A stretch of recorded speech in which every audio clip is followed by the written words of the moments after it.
CBS News apparently getting ready to settle with Donald Trump. I guess they see the handwriting on the wall.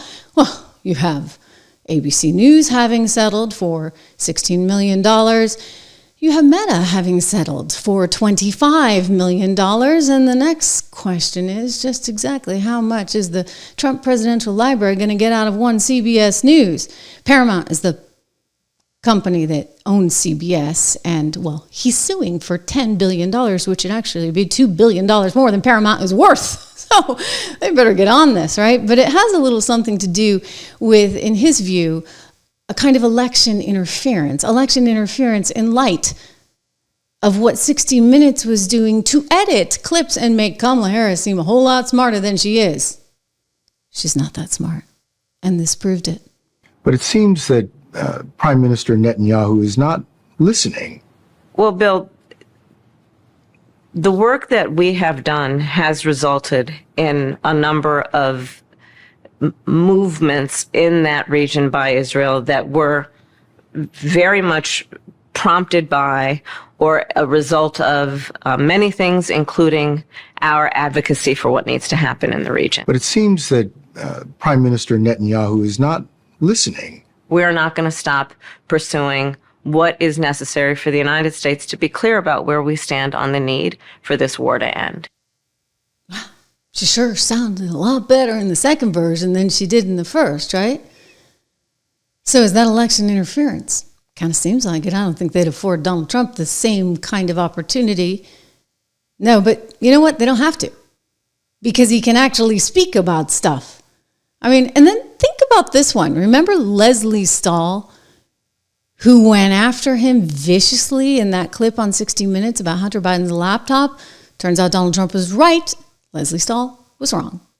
You know, this is 60 Minutes, and we can't put on things we can't verify. You won't put it on because it's bad for Biden. We can't put on things we can't verify. Leslie. You know what you told me a long time ago when I asked why you keep saying fake in the media? Yeah. You said to me, I say that because I need to discredit you so that when you say negative things about me, no one will believe I don't have to discredit you. But that's what you told me. You've discredited yourself. You told me that. Leslie, you've discredited yourself.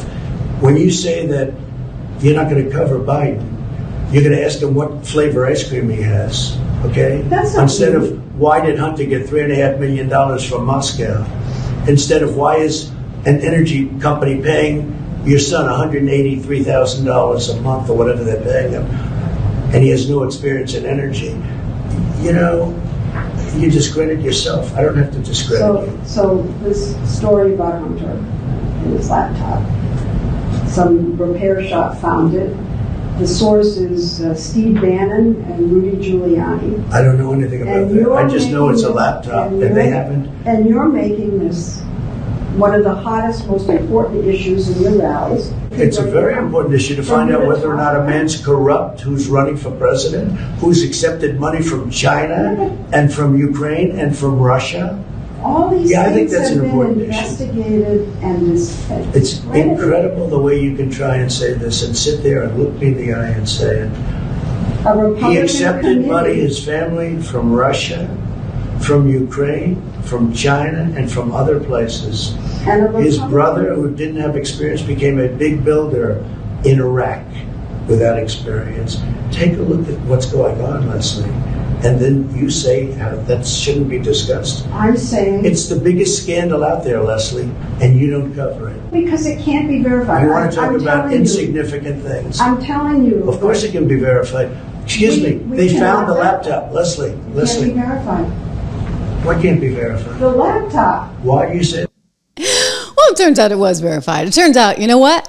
The FBI was actually investigating that laptop at that very time. And if she were a good reporter and had better sources, maybe she'd actually know that. But no. She's just telling you and America, whatever it is, the deep state's telling us. And deep state, they had this whole thing rigged, right? You had 51X spooks and hacks going out and saying, no. That's not Hunter Biden's laptop. That was just misinformation bought and paid for by the Russians and spoon-fed to everybody by way of Rudy Giuliani and Steve Bannon. Except that, no, that's not true. Actually, it was shockingly, disgustingly Hunter Biden's laptop. And They lied. John Brennan lied. Mike Morrell lied, former deputy director of the CIA. And it was all orchestrated by one Antony Blinken, who was on Biden's team and wanted him to win so he could go on to become Secretary of State.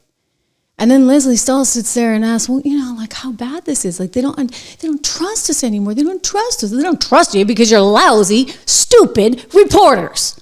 You watch the opinion of us, how many people trust the press anymore. I mean, we're way down there with the lawyers. Yeah. This is really rough, as you know. You're way down there with Congress. I despair.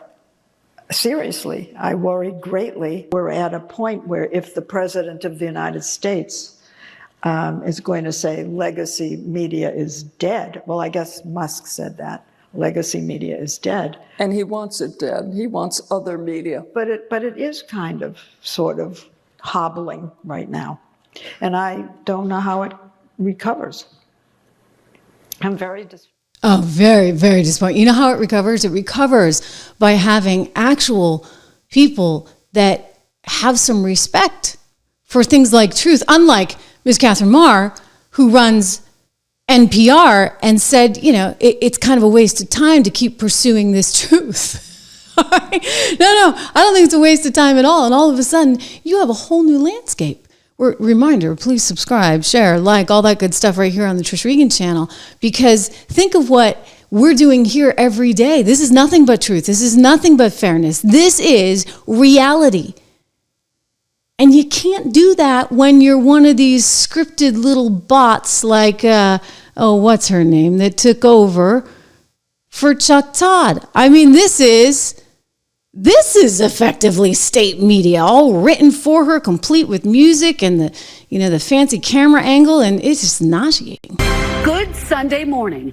In his frenzied first week in office, President Trump is testing the limits of his presidential power. You know what? You're testing the limits of my patience, because am I going to sit there and watch that? Like, it's like a little wind-up doll, right? Just cue her and she goes on and she reads the prompter, and that is what news has become. It's like paint by numbers. We know what this picture is supposed to look like, so let's just draw it out, we thread it out, we put it in the prompter, and we have our little stand-up doll who checks all the boxes, read it for us. Americans are like tired of it. Like they don't want it. They don't want political candidates like that. They don't want hosts like that. Those days are over. And you know what? This show is proof of it. Look at this. We've been on for the air for every day for like a year and a half. We got more than 550,000 people subs. Gosh, guys, I mean, it's amazing, because this is just me, right? This is organic. This is nothing but us here building something together. There's no marketing. There's nothing, like, really. I mean, other than my sweat equity and, a couple of people I trust. And that's it. Okay, so she's got 100 people around her there at NBC News. Leslie Stahl, same kind of deal, and they can't figure out that these are spies who lied? They're sitting there saying, no, but Trump, you must be wrong. So yes, you know what?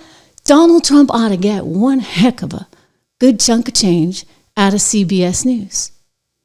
They are looking to settle. They want to get this done and over with. And I'm just saying, get as much as you can. That's going to be one heck of a library before it's all said and done.